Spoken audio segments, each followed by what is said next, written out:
तर अमरावतीच्या डवर गावात प्रहारनं आंदोलन केलेल्या प्रहार कार्यकर्त्यांनी स्वतःला जमिनीत गाडून घेतलंय। बच्चू कडूंच्या समर्थनात प्रहार कार्यकर्त्यांनी हे आंदोलन केलंय। बच्चू कडूंच्या समर्थनात एकीकडे महामार्गावर टायर पेटवण्यात आलेले होते, दुसरीकडे डवर गावात कार्यकर्त्यांनी स्वतःला हे असं जमिनीत गाडून घेतलेलं आहे।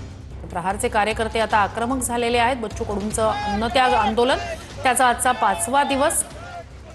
दुसरीकडे प्रहारचे कार्यकर्ते आक्रमक होत आहेत। बच्चू कडू यांच्या अन्नत्याग आंदोलनाकडे सरकारनं लक्ष वेधावं, त्यांच्या मागण्या मान्य कराव्या यासाठी विशेषतः कर्जमाफी संदर्भातल्या मागण्या मान्य कराव्या, कर्जमाफीची मागणी मान्य करावी यासाठी प्रहारचे कार्यकर्ते ठिकठिकाणी आंदोलन करतायत। अमरावती टोल नाक्यावर टायर जळत रास्ता रोको करण्यात आला। दुसरीकडे डवर गावात प्रहारच्या कार्यकर्त्यांनी स्वतःला जमिनीत गाडून घेतलं।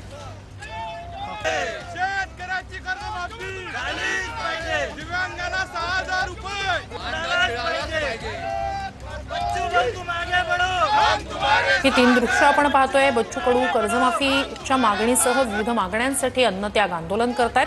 त्यांच्या अन्नत्याग आंदोलनाचा आजचा 5वा दिवस।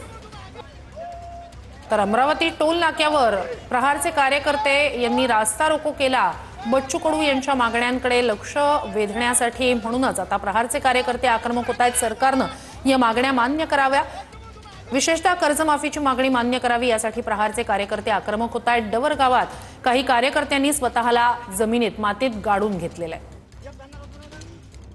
तर विश्वजित कदम म्हणजे गेल्या काही दिवसांपासून अनेक नेते कडूंच्या समर्थनात उतरतायत। बच्चू मोठ्यापर्यंत मागण्या पूर्ण होणार नाही। आज हे फक्त ट्रेलर आहे। आम्ही उद्या पूर्ण देश महाराष्ट्र बंद करणार आहोत। हे निगरगट सरकारने अजूनपर्यंत कोणत्याही प्रकारची दखल घेतलेली नाही आहे। हा कार्यकर्ता आज जर दखल घेतली नाही तर उद्या पूर्ण महाराष्ट्रभर प्रत्येक कार्यकर्ता, प्रत्येक शेतकरी रस्त्यावर उतरून हे बंद करण्याचा आम्ही करू। उद्यापासून पूर्ण महाराष्ट्रभर पूर्ण आंदोलन उग्र स्वरूपाचं आम्ही करण्याची तयारी केलेली आहे। ज्या शेतकऱ्याला तुम्ही वचन दिलं होतं की निवडून आल्यावर तुमची कर्जमाफी करतो, अरे कर्जमाफीवर बोलणारा आणि शेतकऱ्यासाठी बोलणाऱ्या माणसाला जर तुम्ही या पद्धतीचे बोलत असाल तर याचा आम्ही निषेध करतो।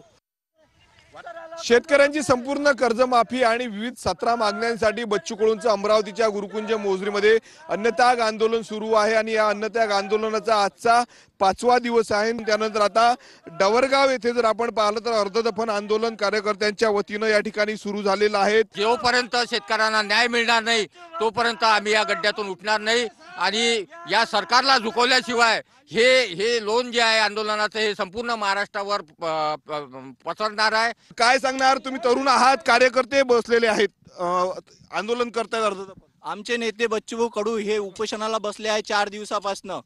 त्यांच्या जीवाला जर काही धोका झाला तर आम्ही ह्या मंत्र्यांना, जेवढे बीजेपीचे आमदार निवडून आले आहे यांना पूर्ण याच्यात फिरू देणार नाही। कुठे जिथं दिसले तिथं जोड्यानं हाणल्याशिवाय राहणार नाही। आणि शेतकऱ्याला लागणारं जे खत आहे, रासायनिक खत, याचा भाव किती झालेला आहे आणि शेतकऱ्याला मिळणारं उत्पन्न कोण्या प्रमाणात आहे, ह्या सर्व गोष्टीचं आकलन राज्य सरकार करून न ऐकल्यासारखं किंवा न पाहिल्यासारखं करतंय। अत्यंत नालायक आणि अत्यंत निष्क्रिय सरकार असल्याचं जाणवतंय। दिव्यांगांना त्यांना सानुग्रह जे अनुदान द्यायचं असते, जे महिन्यावारी द्यावं असते, ते 1500 रुपये यायच्या 1500 रुपये यांच्या जोड्याच्या बूटचं पॉलिशचे पैसे लागतात हो। 1500 रुपये या अपंगांना जगण्यासाठी 1500 रुपये देतात। लाज वाटण्यासारखी गोष्ट आहे। नक्कीच आपण बघू शकतो। कॅमेरामॅन निकेत दहातोंडेसह मी स्वप्नील उमाप, TV9 मराठी, डवर।